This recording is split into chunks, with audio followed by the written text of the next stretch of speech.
banks. Now, savings and credit cooperative societies, popularly known as SACCOs, are fast edging commercial banks from the loans market, driven by lower rates and ease of applications. The number of SACCOs are not leaving chances as banks continue to hold their rates way above the 8.5% benchmark rate. The financial services sector is heating up as SACCOs go after bank customers in a bid to grow their lending base and increase deposits. SACCOs have been advertising their products, with their key selling point being the low and fixed interest rates available only at SACCOs as opposed to the high interest rates offered at banks.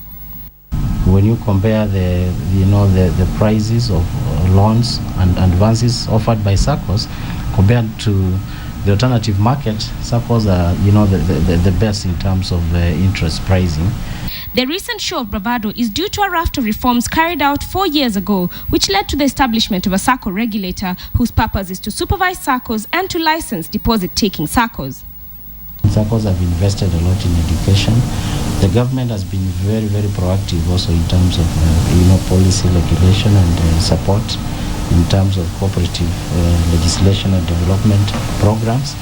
All these reforms have ramped up the attractiveness and reliability of SACCOs, and now more and more Kenyans are choosing to borrow from them as opposed to banks.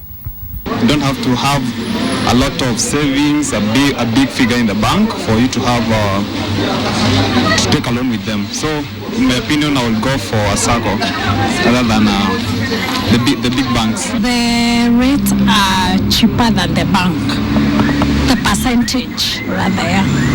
And given that deposit-taking SACCOs hold more than 293 billion shillings, the plan to scale up the competition even further should be worrisome for banks. I don't think that the SACCO business can outrun the existing banking business, because one is it's a very small business. It's slightly above, in excess of $2 billion US. The banking sector is what, $27 billion US. Moreover, banks need SACCOs to thrive since they provide liquidity, while SACCOs have to rely on banks to provide services to its members since the Banking Act blocks them from the national payment system. They should actually work side by side with the banks in terms of increasing financial inclusion. Regardless of how the battle turns out, the eventual winners will be the Kenyans who get to benefit from lower lending rates going forward. Adelaide Changole, KTN Business Today.